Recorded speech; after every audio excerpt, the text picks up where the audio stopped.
Alrighty, ladies and gentlemen, we are in store for what appears to be potentially one of the worst Duet Night Abyss reviews on the YouTube platform. Yes, ladies and gentlemen, we've got Saeki up in front with what appears to be, and let me just do a quick refresh on here so I can take a look at the dislike ratio, because I think it has gotten worse. Yeah, that one's looking a little bit rough. That's honestly close to. YouTube typically understates the number of dislikes. This is close to around 60, probably around 70%, maybe a bit lower. Maybe it's hitting the 50s, actually. This is looking pretty fucking bad for a video released 2 hours ago. For some context on Saeki as a creator, he's somebody that does a lot of these sort of like reviews about games, and I think a lot of them are well received. But every once in a while, he kind of really phones it in, doesn't try it all, and puts out some, I'm just going to be frankly honest, really lazy content. And his video, where he critiqued Wuthering Waves' story, kind of proved that he just skipped the entire thing and read synopsises on, like, Wikipedia instead of actually playing it. Yeah, that's an example of one time where he got a really negative response for not really putting in the work. And you can see over here, he even made a response video on how bad his critique was, and that got review bombed or dislike bombed, rightfully so, as well. So that's just some of the history going on over here. You can see that the video is not very well received at all. And let's just go ahead and take a look at some of the, well, responses. The comments are better than the actual video. And here we have an absolutely cucked out, gacha brain-rotted specimen. Oh, dearie me. While everyone is rightfully critiquing you, I want to praise you for the gameplay segment. So it does look like there are some good parts of this video. I want to be as objective as I can be when it comes to breaking down this review, because it does look like there are some good elements to it, but I do want to see what is just honestly pissing everyone the hell off. And I only took a look at the newest comments. Don't worry, there are some... Watching this review is like watching a guy pulling nails one by one on a recently fixed roof while complaining why no one is fixing it. Okay, that's a crazy analogy. So with that context, let's just go ahead. Let's start breaking this one down and see whether there is merit or just a bunch of nonsense going on in the comments. Duet Night Abyss has just launched, and I'm gonna be honest, I don't think it's all that impressive. The game boasts one of the first mobile games that was formerly a gacha but transitioned to a gacha-less model afterwards, with the incentives that it's a game that respects your time and no fear of missing out in its mechanics. It certainly sounds a bit too... Sorry, let me just collect my thoughts. We're off to a pretty hot start with this one. I'm about only 20 seconds into the video, and it seems like there are some pretty... bold claims being made on behalf of the game. Good to be true, and let's be real here. It is. Hi. Sorry, let me just replay that part real fast. It certainly sounds a bit too good to be true, and let's be real here. It is. Okay, so within the first 30 seconds, honestly, within the first 25 seconds, we're basically saying that the game is extremely, I would say, close to like overhyped. It's not what people are saying it is, or it's not what people have said it was going to be. And here are all the reasons why. My name is Saeki, and I'll be breaking down each of DNA's features and let you know what I think if it's good or bad for the future of gacha games. Okay. However, despite all of what was promised, the thing I think DNA will struggle with the most is something more ingrained in its design, and not actually related to the monetization or farming mechanics. So today I have a lot to say about this potential future giant indie gacha gaming space. Let's get right down to it. Okay, I've already got my own takes when it comes to things like monetization. Maybe we're gonna see eye to eye on actually a large number of things in this video. Again, that's why I'm saying I'm trying to be a little bit more objective over here, hear everything out, and, you know, give a bit more of an informed take. Because, well, let's be entirely honest here, I progressed pretty far into Duet Night Abyss. I'm like at rank 58, 57 right now, and pretty close to, if not already kind of like done with the game in terms of experienced all the content that there is to actually experience in 1.0. First, there's something I would like to address. Duet Night Abyss is certainly taking gacha game graphics to the next level. Since it's developed on Unreal Engine, you can expect performance to be a bit hit or miss. I will say though, this whole like, I don't know if we need to keep calling it a gacha still. He's used the word gacha like a lot. And so, I guess this is entirely based off the fact that the game used to be gacha in its closed betas, and then on release switched to not being a gacha, but I feel like at this point, it's like the game's released and it doesn't have gacha, except on the cosmetics, so it's like, are we still going to be calling it a gacha this entire time? If so, That's an odd creative decision. But I can see how people are getting annoyed by that. This game is also teetering on what mobile phones can handle. I will not be commenting on the performance for the remainder of the review, but to my knowledge, it suffers from occasional performance issues on certain PCs at the moment, and I shudder to think what those playing on a phone will be like. Now, I don't do any of the technical side and do any benchmarking here, but I did run a quick test on my own phone to see what it's like. And the question you might ask is, what the hell are you running the game on to get it this smooth? Well, it can be none other than the Red Magic L. Alright, so as far as I'm concerned, the game looked just fine on mobile. So, yeah, there we go. A W Red Magic for making a product that can run the game, because it looked perfectly fucking fine. Duet Night Abyss is developed by Pan Studio and published by Hero Games, which to my understanding are relatively small in scale, and this game must have taken a pretty big cut out of their budget. Anyways, after a lengthy What the fuck? Sorry. Let me just... To my understanding, are relatively small in scale, and this game must have taken a pretty big cut out of their budget. Proof? I feel like that's just a wild thing. I feel like that's a wild thing to say. And right after the 1 minute 30-second sponsor, and like this is essentially the first main point of the video after the introduction. It's just... What? Pretty big cut out of their budget. And proof? Anyways, after a lengthy campaign of over 2 years, the game is finally out. What was supposed to be a game that had the traditional approach of a stamina system and gacha banners has changed to something we've never seen before. I guess we'll start with an overview of the game. I read the story when I was playing during its first closed beta test, and I thought it was pretty good. The game features a dual narrative approach, so the two protagonists are not just versions or alter egos of each other, but rather completely different people with their backstories. It's also pretty refreshing to see a gacha protagonist not have the typical amnesia trait, where they're a blank slate. It's definitely one of the better gacha game stories I've gone through, well, in terms of 3D gachas at least. Once again, he's using the term gacha story. I've played all of Duet Night Abyss's 1.0 story, and it's very good. Yes, it is, I would consider it one of the best, if not the best, launch stories that I've seen in a, and this is the term that I'm going to use, live service game. Yes, I'll use the term anime live service game, because that's, you could say Blue Protocol falls under that umbrella as well, and that's not a gacha either. So, yes, in anime live service games, this might have the best launch story I've ever seen and experienced. It's actually that good. It's actually that amazing. I think some of the facial animations still look a little bit off for the NPCs, but for the most part, the presentation is fine. They're probably pretty proud of that intro fight scene. I would like to also give a quick shout out to the music. The track variety is impeccable and are all beautifully composed. Some of the best, potentially actually the best music I've heard in an anime live service game as well. Yeah, the soundtracks that you get from like the intro, the soundtracks that you get during the Fantasio quest as well.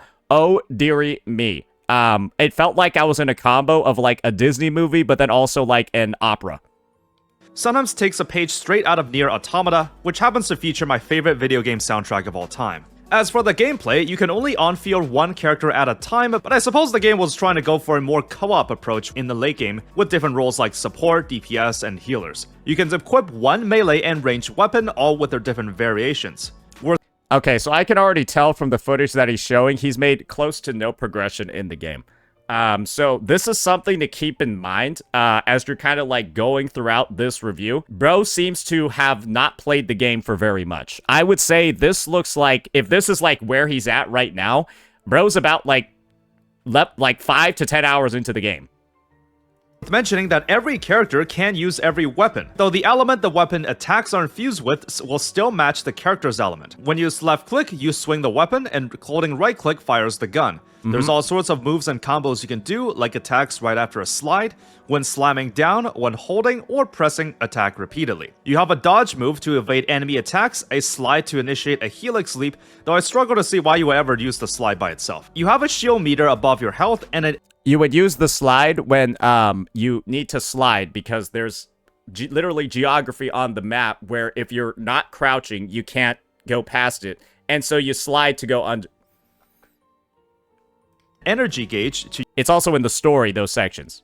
use your skill or alt attack. I found most of the content in the game to be pretty easy, as long as you level everyone to an acceptable range. The content is going to be easy when you are 5 hours into the game.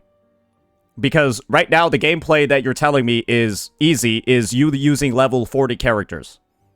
This is literally 4 to 5 hours into the game, if not less, to unlock level 40 characters. You can just spam left click to get through it. There's some miscellaneous activities you can do in the overworld, like fishing, shooting minigames, and catching Geniemon. Okay, this is what I just feel the need to. I actually do need to pop open my game right now because this is getting slightly criminal. Yeah, to just hand wave the difficulty of the game away and then just say you can, like, left mouse click, right? I'm not gonna go ahead and pretend that the actual state of the game is, like, that much better or, like, amazing because, well, the reality of the game nowadays is that weapons are actually kind of useless. Let me just wait until my game is actually up to talk about this. And so, we're gonna do a bit of a overview of what the end game for this game actually looks like. We're not even gonna go into, like, the deep end game. Right? We're just gonna go into, like, Act 1 or 2. And you'll be able to see firsthand over here just how actually genuinely difficult the content is if you're just employing the same tactics that Sayaki's talking about. Alright, let's go on over. Let's go to Echoes and Missteps, blah, blah, blah, all of that. Let's just go into Act 1. There's 12 of these, right, in the immersive theater. Let's just go ahead and check out what happens when I use my weapons. And don't worry, I'm just going to use left click.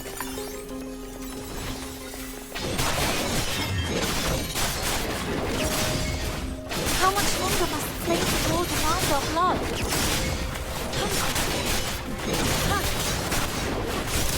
Let me use some guns, too.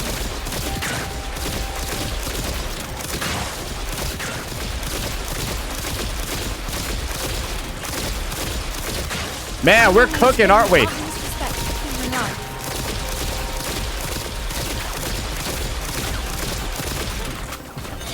Let me show you how it's supposed to be done.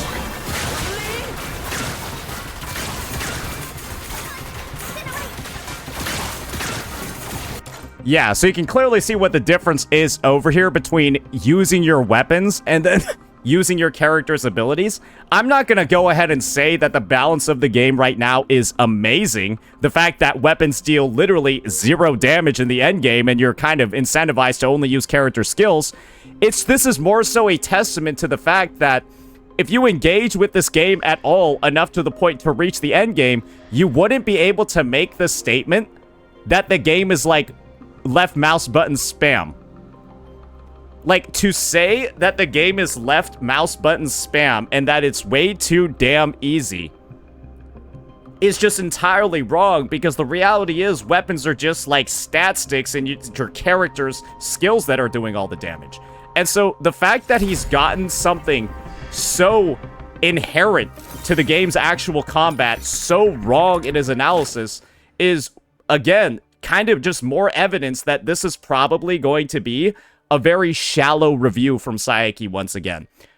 And like I said before, he's been called out in the past for making these very shallow surface level breakdowns and analyses like he's an expert on the game. Just like how he did for his deep critique on Wuthering Waves storytelling, people criticized him for doing a very, very shallow analysis that seemed like he was using a combination of ChatGPT and the plot on Wikipedia to make this review. And it seems like bro has played the game for 5 hours and is trying to make this holistic review because he's so wrong about the combat and how it works.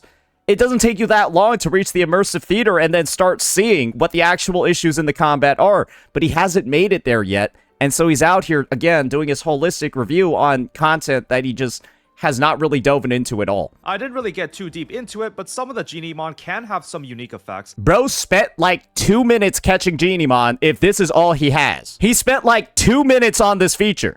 I don't really know how you can even talk about it at this point when you have 5 of them. Like picking up enemy drops at a longer range. When you're not doing co-op, you can set 2 other AI companions to fight alongside you, but co-op content... This came out today, by the way.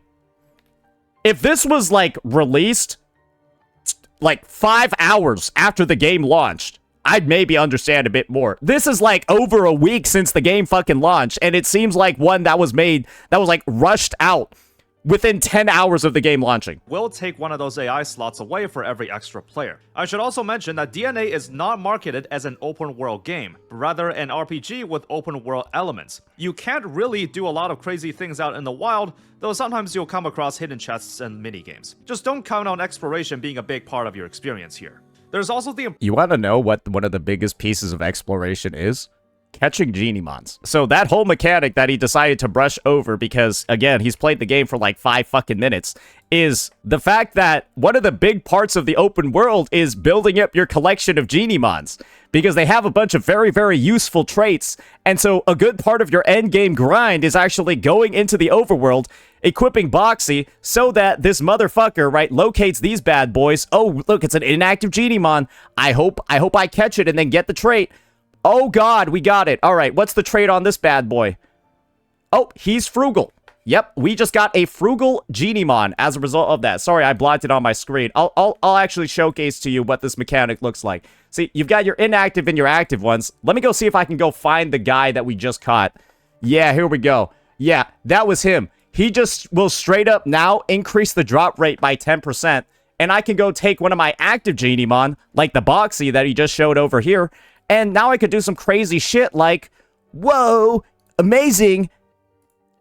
And I can now add a 10% drop rate box or drop rate buff passively to my Boxy. Fantastic. That's great. I'm not going to do it right now, but that's something that I can choose to do. And that's part of exploring the overworld, because these guys, they like reset.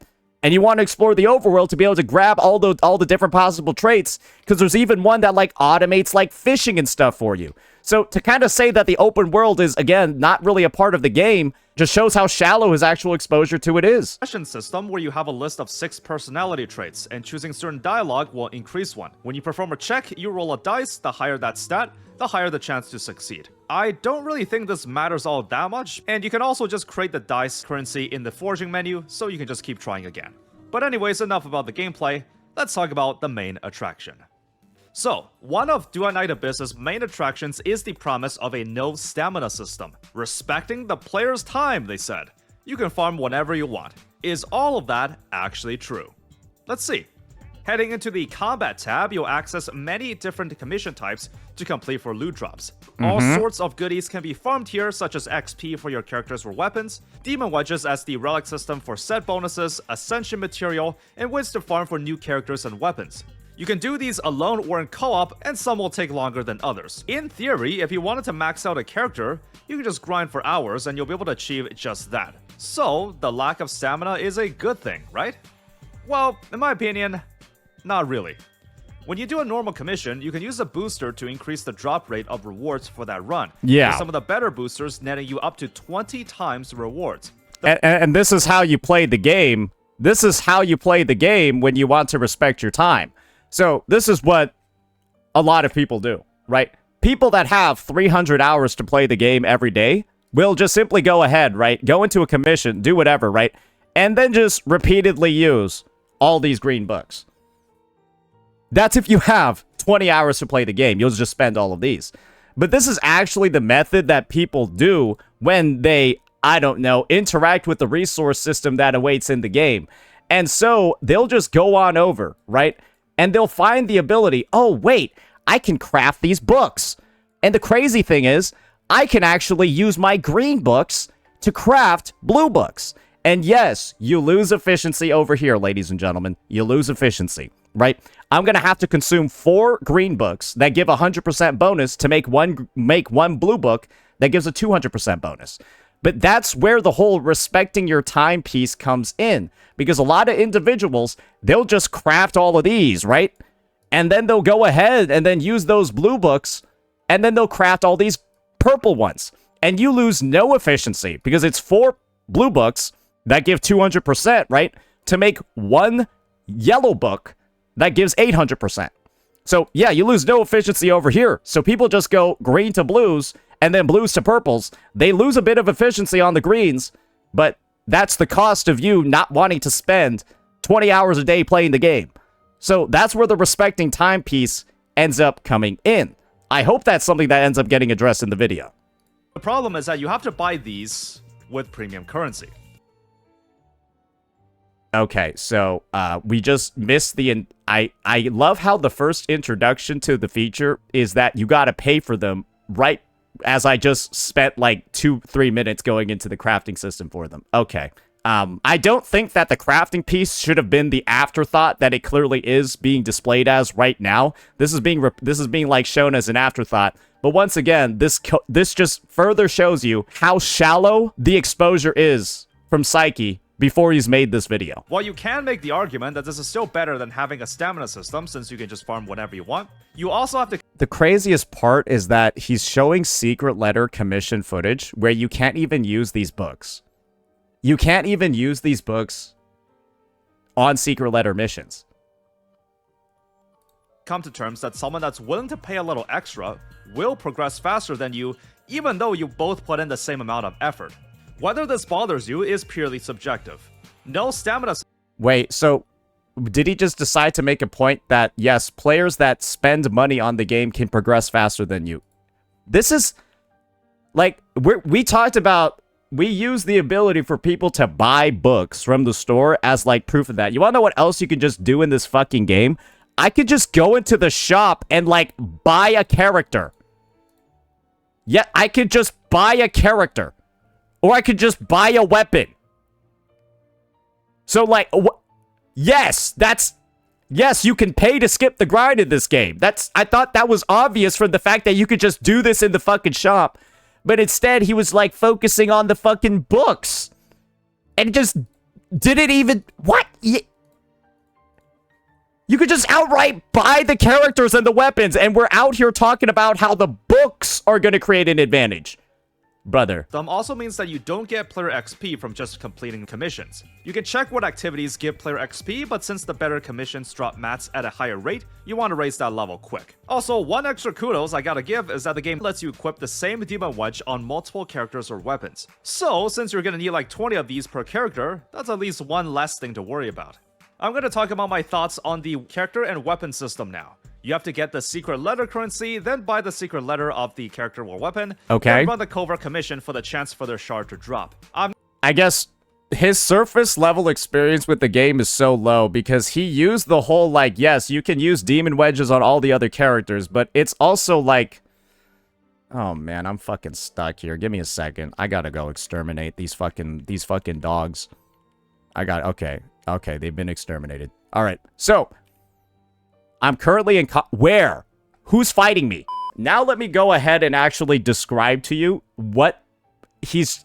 Like, even in his compliment, right, to the game, even what he's saying is good about the game isn't even true. Because, yes, you can reuse demon wedges. He only displayed these ones at the bottom over here, right? These, like, very general-purpose ones that have lower stat bonuses, but are equipable on every type of unit.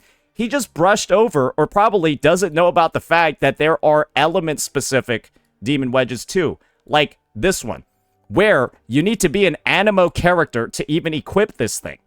Right? You need to be an animo character. And the thing is that they have this for virtually every single element. Like, they've got only Hydro ones.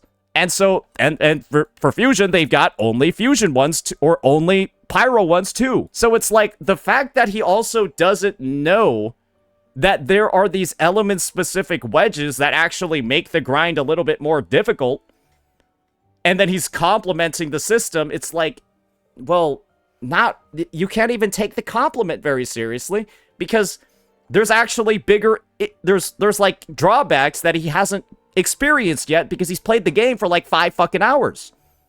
Because you only unlock these demon wedges, right? These specific ones at level fucking 65. This takes like 20 hours in the game to get to. So of course, he's not going to mention those hyper-specific element ones, because he hasn't gotten there yet. That's how surface level this review is. I'm gonna explain all of it in detail again since I did it in the sponsor video. Anyways, 30 of it equals 1 copy of them. In short, I think the system is good, but not as good as you think. First, I'd like to point out that you can skip the grind with the premium currency. This will...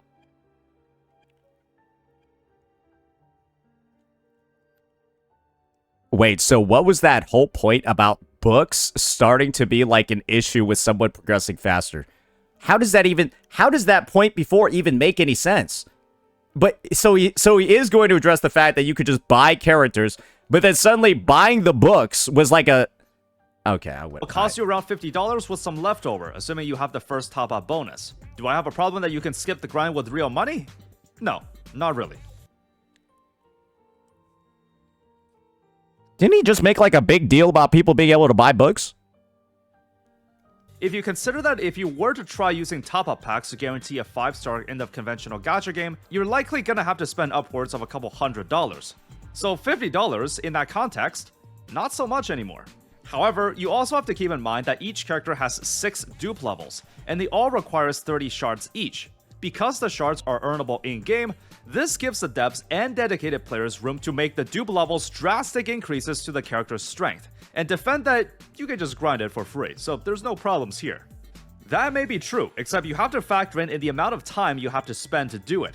And will everyone have that much time on their hands? And you want to know what is also a fact about this fucking game that Saeki would know if he didn't make this review after 10 hours of gameplay?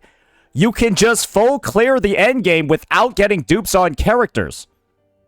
There's no need to even like grind secret letters on characters to clear the endgame because you just get I1 Psyche from playing the fucking endgame. I guess I got technically lucky and got I2, but you're essentially guaranteed to, if you reach the endgame, unlock I1 Psyche. And then I1 Psyche is going to obliterate everything in the endgame. So there's no need at all to even like engage with this secret letter grind to complete all the content that's in the game. But you would only know that if you got there. And this guy did it. This is of course not including all the other ways you can upgrade the character, and acquiring weapons also has a similar grinding system. He's like talking about like the I6s, like you like need to do them. I6ing a unit is also the slowest way to actually progress, because it gives you no fucking trial rank EXP as opposed to spending those resources on either other new characters or weapons. I should also mention that the rate in which you get the secret letter clues is limited. While you still can farm these at a slower rate by manually farming, it's just another process you have to go through to get what you want. It's not even slow to grind these. You'll randomly do a defense mission and get 15 drops in a 3-minute run. You will literally just randomly get 10 clues from a 3-letter mission. You want to know how I know this guy is just not even trying to pay attention to what's going on in this game? Let me show you something that he's probably not going to say. And it's actually going to be from the official Duet Night Abyss account and then the patch notes that they had that were released about 3, 4, 5 days before this fucking video. Besides fixed rewards, secret letter clues now have a chance to drop from enemies in all commission gameplay, with rates increasing alongside your trial rank. And so, the higher trial rank you are, the easier it is to get these. I'm pretty much at the trial rank where they just drop like fucking candy and I'll randomly get 10 or 15 from a mission. So, like, hey, let's see if he mentions it, guys. Hey, this was, again, and this patch note, this was released on October 1st. Or, sorry, on October 30th. November 1st, depending on where you are. This was released on October 30th. Let's just go ahead and see if Saeki's gonna... maybe he'll address it. Maybe he'll address it. The lack of a stamina system is honestly a double-edged sword. Oh, he doesn't. No, he doesn't. The lack of a stamina process you have to go through to get what you want. Yeah, he doesn't. He doesn't mention that the enemies just start shitting these out once you reach a certain trial rank. The lack of a stamina system is honestly a double-edged sword, if you ask me. In a normal gacha game, you press one button to spend your stamina to farm for all you can, then you're done for the day and you can spend your time doing other things. This guy is talking about it like you don't have the ability to just like go in and then like use all of your commission books using the forging method that I just talked about. Like you can literally just turn all of these into these and then these into these and then just spend all of these ones and then play the game like it's a gacha. Like, you can play the game and have the resource expenditure like it's a gacha by just doing this. Because you get 30 of these green ones a day. That's like your income. You do this every day or whenever you can. It's quick sessions of stimulus that expose you to just enough to form a habit and slow down your progression. Notice how he just said that. It's a quick session with stimulants, blah, blah, blah, all that shit. You can literally play Duet Night Abyss in the exact same way But his engagement with the game, once again, is so surface level that he hasn't figured that out.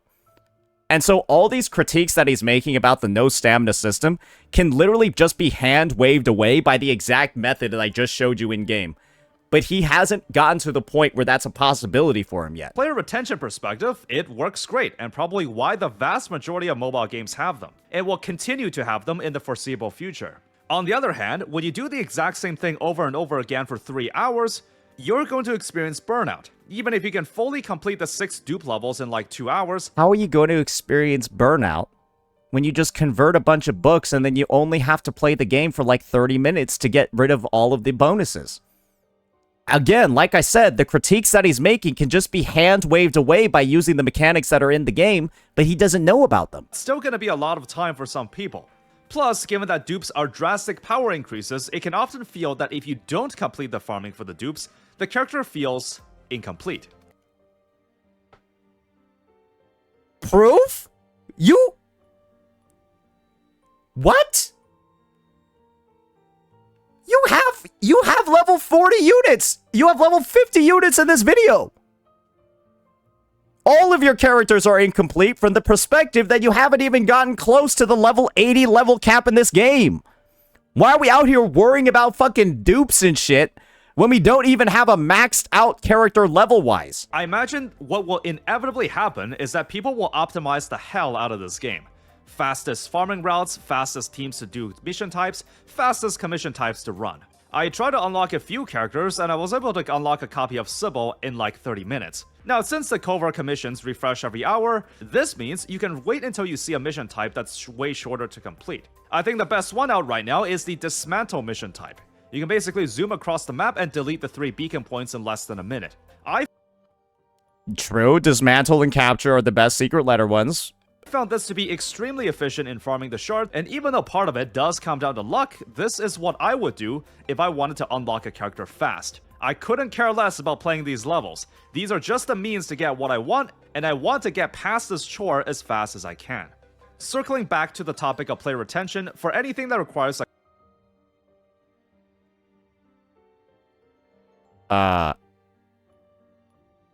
So I guess he doesn't like farming state. Does he have a panic attack whenever he needs to grind like Genshin weapon mats? Or like even Limbus Company, right? Has like stages you need to grind to like get. Does he just? I guess I'm just surprised that this is such a like tailored critique for Duet Night Abyss when even in the gacha games that this guy like loves and fucking jerks off to every night, the gacha games literally have them as well. Like you have fucking forgery challenges in WoWa, you got like weekly boss challenges. Like I'm not out here fucking sweating whenever I go do my weekly bosses in WoWa. Huh? a concentrated amount of brain usage, you're gonna get exhausted both mentally and physically. Even though you know that the game is fun, you are also likely to mentally associate your exhaustion as a consequence of playing the game. If you take a look at numerous surveys, the average gaming session for a mobile user is around 5 minutes. Now you might argue, well, DNA is not a mobile game. Okay, well, did you know that the platform distribution for players in Genshin Impact, which many would agree to be the benchmark of the gacha industry, about 65% of players are on mobile.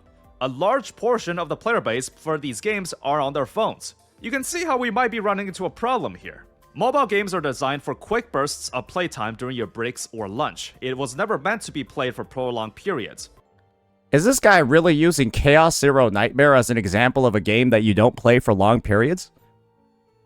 When it's like one of the biggest examples of a mobile game that you play for a long-ass fucking time?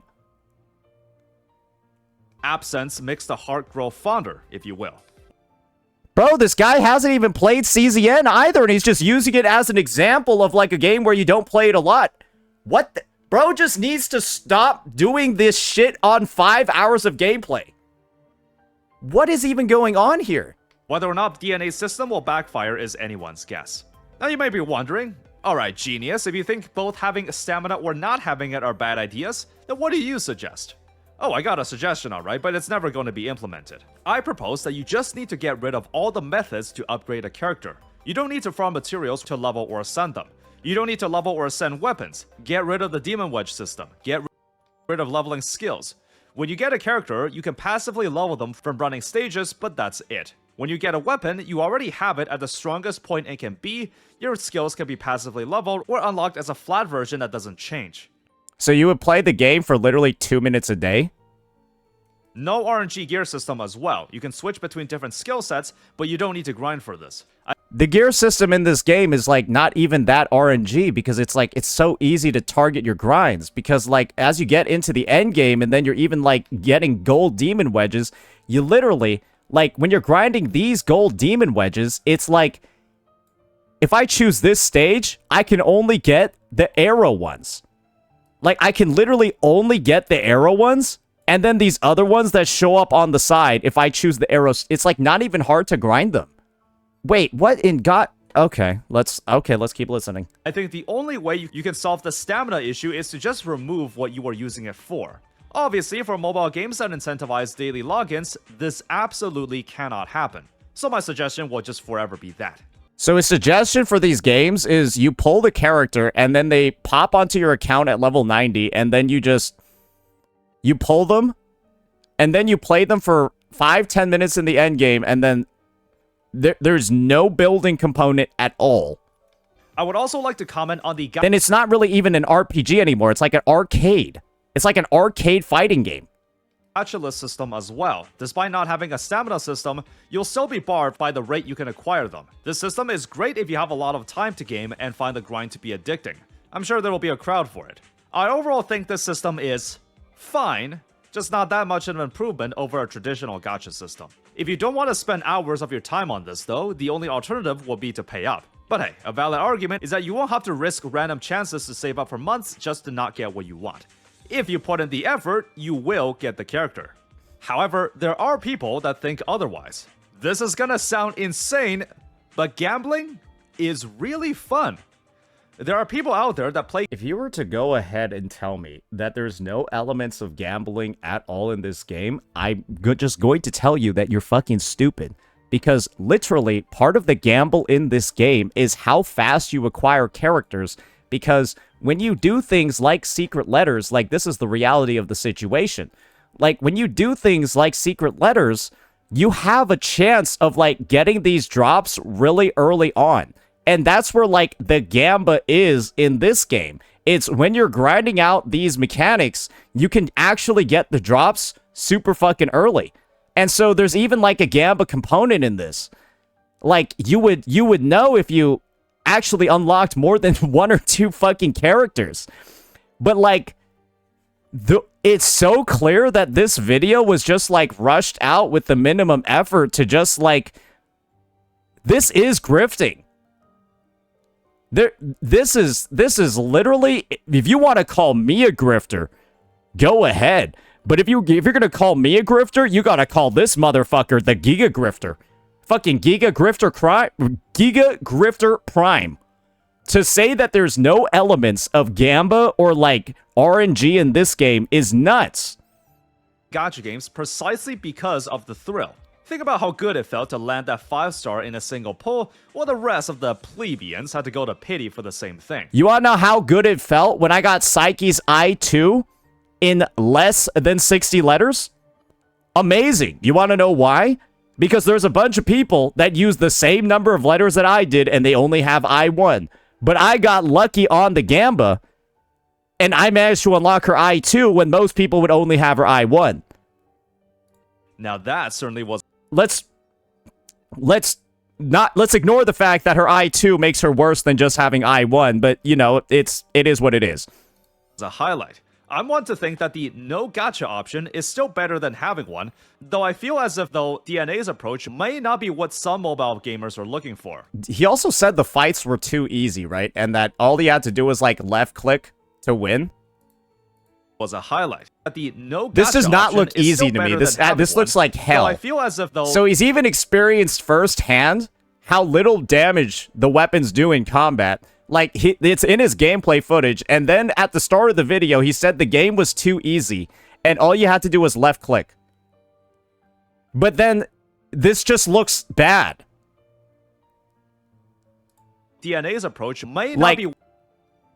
What the how are we, with gameplay footage, like, with B-roll like this, How are we saying the game is just left mouse clicking and like...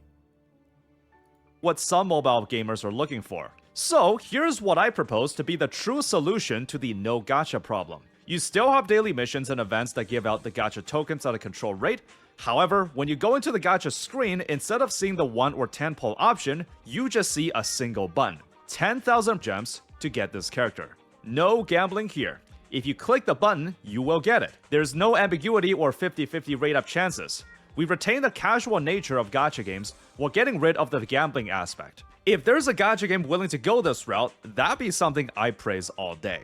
Overall, I think DNA systems are fine. I think it does things differently enough that people will be giving it a fair shot. It's just not what I believe to be objective improvements over what gacha games have had in the past. Of course, that doesn't exactly mean gacha is taken out of... I'm sorry. Was that... I don't even know what that fucking was. Was this literally like...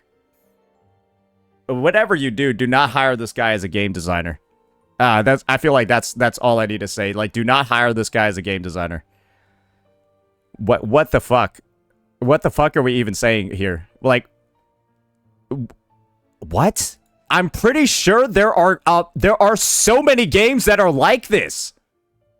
I feel like there are already so many games that do this. This character. No gambling here. Is this like not a thing in a fuck ton of games? You just get a resource and then you just spend them. If you click the button, you will get it. There's no ambiguity or 50-50 rate up chances. We like, is this Stelos? I don't even know. Retain the casual nature of gacha games while getting rid of the gambling aspect. If there's a gacha game willing to go this route, that'd be something I praise all day. Overall, I think DNA systems are fine. I think it does things differently enough that people will be giving it a fair shot. It's just not what I believe to be objective improvements over what gacha games have had in the past. Of course, that doesn't exactly mean gacha is taken out of the game for good. DNA is using a cosmetics-focused monetization approach. While there are many deals in the game accessories and full outfits, the upper echelon of the cosmetics goes to these gacha skins. I suspect it's something like this what happened, since the game still has to make some money somehow. This means they're gonna be a bit more stingy with the skins. As you can see, the rates are really not in your favor here, a 0.3% chance to land a premium cosmetic, and it's split into different rewards. Now, when a gacha gets transferred to a skin gacha, then the value of it becomes a lot more subjective. After all, how much would you be willing to pay for this? Some people absolutely don't care about skins. Some people play games because of them. Since the characters are farmable, this gives room for the developers to be as stingy as they want with the skins, and you really can't argue against it. If they wanted to make some $60 skins, some $200 skins, you know what I'm saying? Then they're kind of free to do so. You can bet that you won't be getting a lot of free pulls here. I would also like to point out that we've gotten so many fucking free pulls on it. Like, is this guy retarded? I'm so sorry. I don't even... We've already gotten like 30 fucking free pulls on it. What is going on? It's like bro has not kept up with any of the news at all regarding this game. It's right here. So you could like re-roll with the free ones if you really wanted it. And like, let me show you how many of the free currency pulls I've gotten. Are you guys ready? Look at the details. Oh, come on. Surely I got the records, right? Yo, look how many times I've already pulled on this. And I haven't spent a single cent on any of the pulls. That's how many times I pulled on it. Like over 100.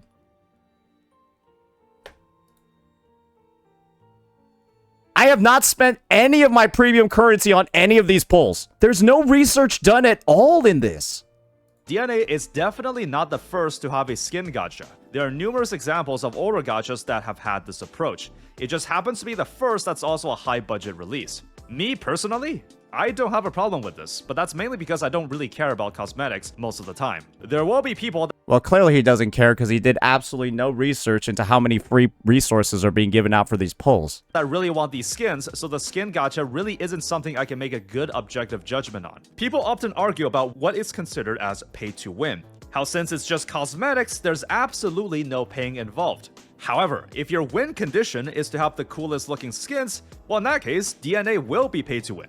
For you, specifically. Are we just looking for reasons to, like, say shit? It's like comments like that where you know he's just looking for reasons to talk shit about the game. That comment alone is him just looking for reasons to either rage bait players of the game or just talk down on the game.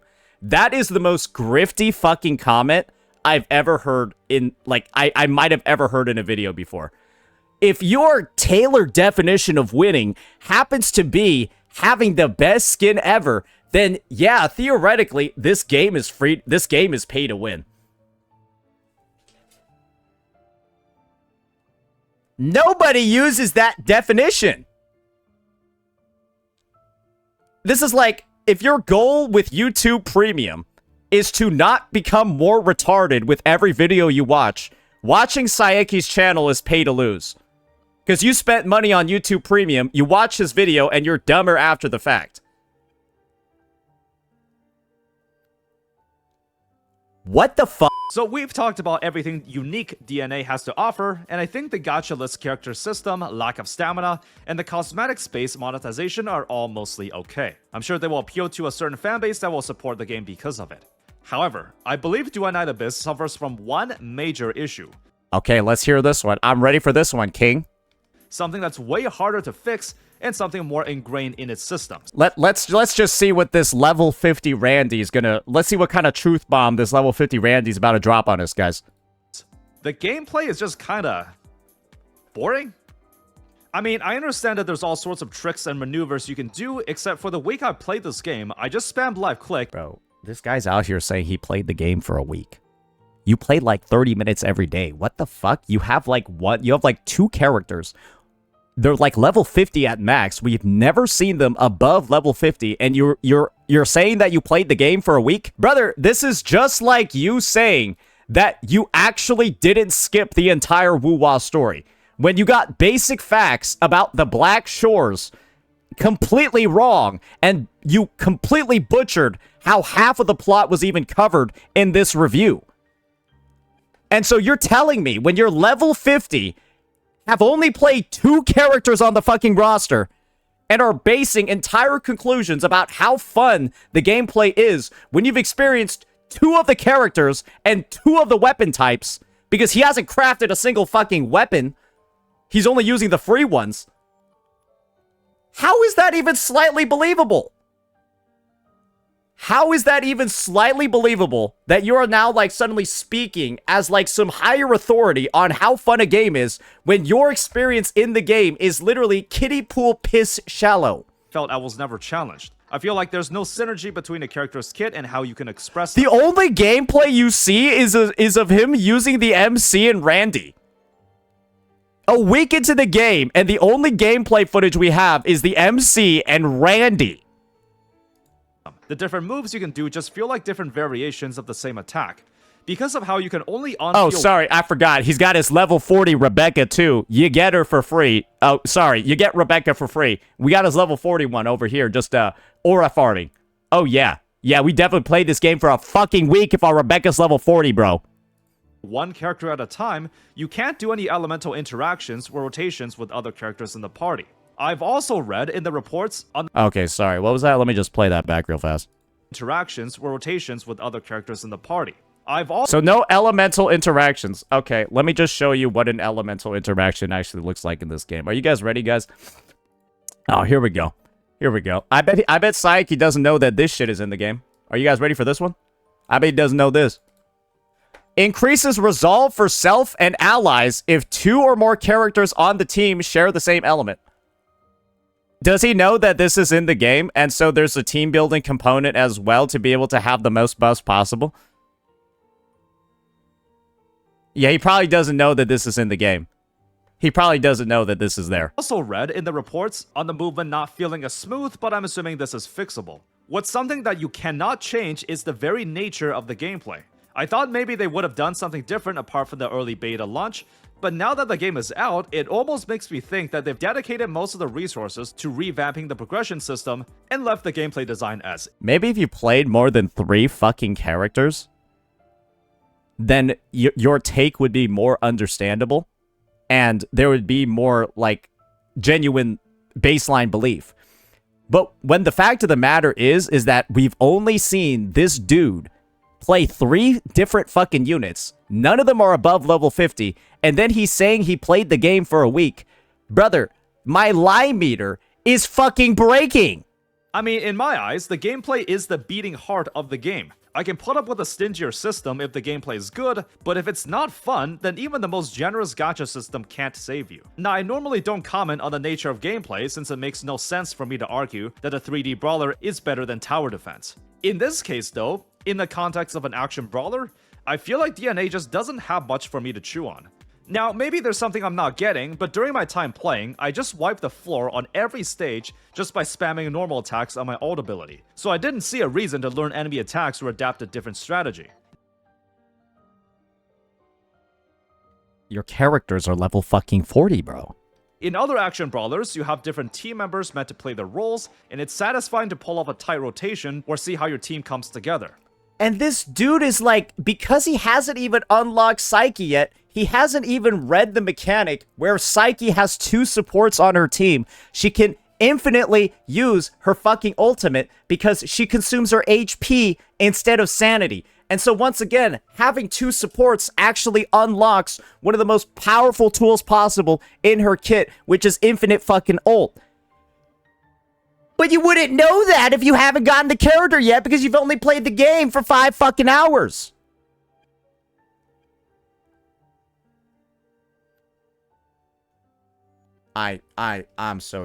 This video is so bad.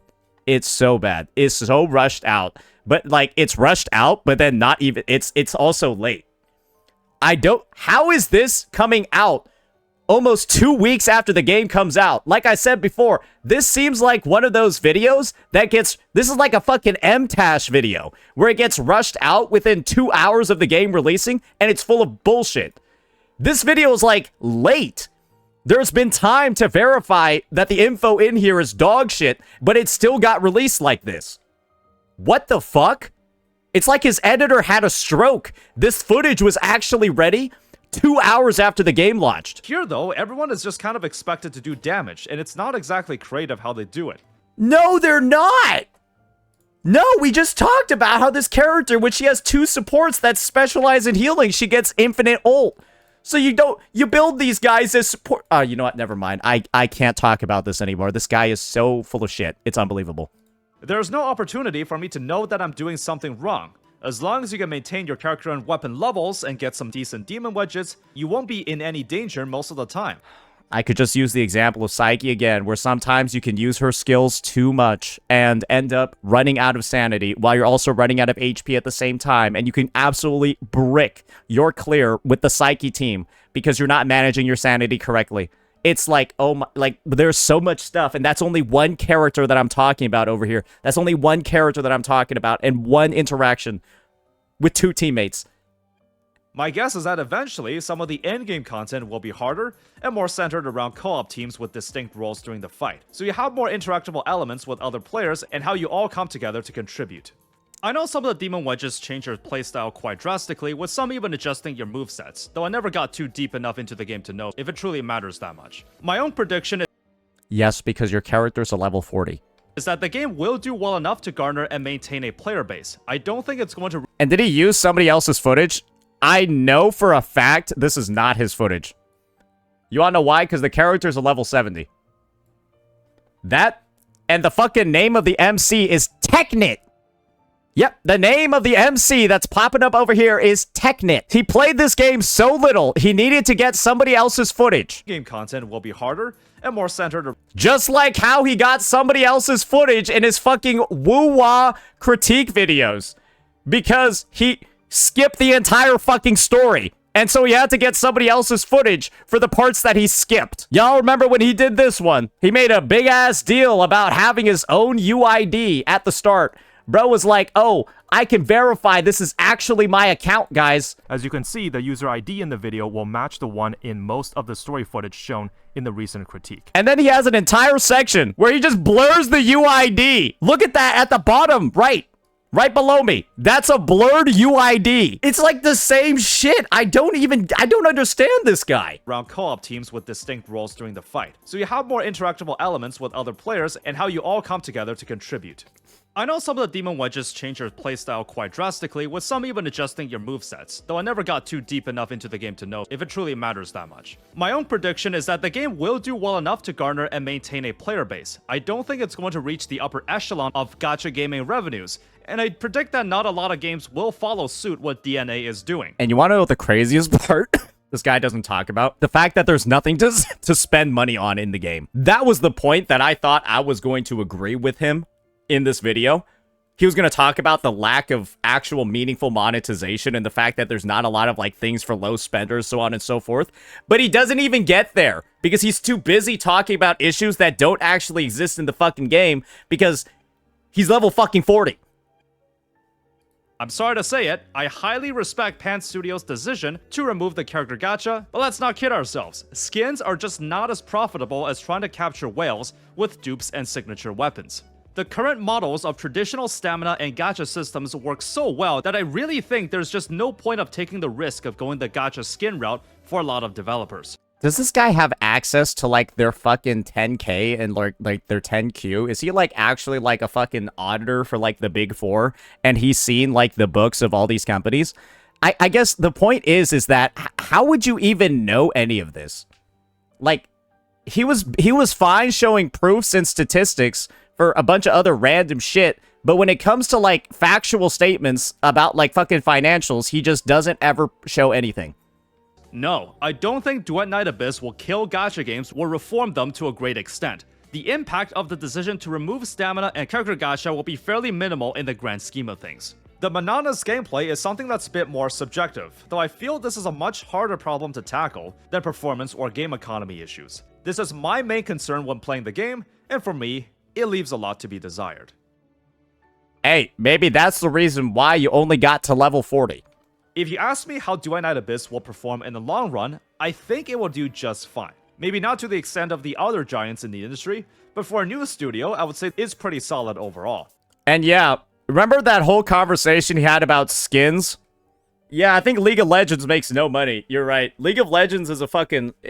Yeah, that game is barely hanging on. It's been barely hanging on for close to 2 decades. Yeah, because the only monetization that you have in League of Legends is buying the characters that you could just grind for free and skins. And yet somehow that's one of the highest earning games ever in the history of gaming. When, low-key, it's skins and fucking the characters. I think the music, the story, and the general quality should be praised for a studio's first real attempt at a large title. I think the innovations to go the gacha-less route in removing the stamina system are fine. They're not what I consider to be the ideal solutions to the problem they're meant to be addressing, but it's different enough that people will find interest in it. It just depends how this will all pan out in the long term. The monetization is mainly cosmetic space, and they're going to get a little stingy on that. My biggest gripe right now is the lack of interactivity in the gameplay. And the biggest gripe that for actual Duet Night Abyss players is the lack of skins and the fact that there's only 3 of them in the fucking game at launch when every character on the roster should have gotten a good release skin, and so there'd be a reason to chase in the skin gacha. But right now, there's none of that, and that's actually the biggest issue when it comes to the game, because there's nothing to really reliably spend money on unless you literally want a Rebecca, Truffle, or fucking Psyche skin. And there are probably people that want skins for other characters and maybe don't like those 3. So like that's the actual issue, and of course it's not touched at all in this video. And this will be a much bigger issue to handle than the other items on the list. And even though it might not be for me, I can see how the game can have an addictive grind for the right players. Maybe if you played a character other than fucking Randy this entire time. And this is a game I overall would have no problems recommending to others to try. This is going to be one of those games I'll check back in a year to see how well it's doing. When I first heard the news that DNA was removing the gacha, I thought this might have actually been a turning point in the genre, and when other studios see the success it's getting from this decision, they'd follow suit. Now though, I look at the game and think, yeah, I guess that's also another way to monetize the game. Sure, why not? Games will always ask for a lot of your time or money, and I can see that DNA just happened to choose the former. Thank you for tuning in to this first impressions review of Duet Night Abyss. Let me know what you think of the game down below. I don't see particularly much to disagree with over here, but bro has essentially just been massively rage baiting the entire fucking video. So why don't we just go ahead, do a bit of a quick review of some of the comments. Wait, I actually want to see an updated dislike ratio on this bad boy, right? It was 1.1k 387 before the react. Let's see what it looks like right now. Oh, good lord, God is good. Yeah, 100 more likes that showed up and about 200 more dislikes. So, looks like we're getting the real ratio. It looks like this is about to be a repeat. I almost guarantee that there is going to be a apology video put out by Saeki in the near future, and it has never been more deserved. Because this is, without a doubt, perhaps the most dog shit review I've ever seen for a game before. This might just be the literal worst review in gaming history. I cannot believe that somebody decided to, A, add a sponsor to this piece of shit, and then also make the incredible claim that they've been playing for 7 days when their account has, like, 10 hours of progress across 7 whole days. IGN's newest employee, hey, this is a Genizad level review. This is just terrible. It's just so bad, it's ridiculous. It's so bad. And I see now why so many individuals in the comment section are just calling this guy out. Watching this review is like watching a guy pulling nails one by one on a recently fixed roof while complaining why no one is fixing it. I see what they meant now with this one. Holy moly. Yeah, I mean, we can probably make a whole goddamn video about this comment section, but that's not really going to be up my purview with this one. Let me know what you all thought about this reaction, ladies and gentlemen. I think we've explained all the reasons for why we think that this is the worst review ever. Feel free to share in the comments below. And, of course, right, don't go ahead and brigade this guy's comment section again, right? He totally wasn't wrong the last time he did this for Wuthering Waves. And this totally doesn't warrant another apology video, even though it kind of might. So, yeah, that'll be that for this one. Let me know what you all thought, ladies and gentlemen. Peace out.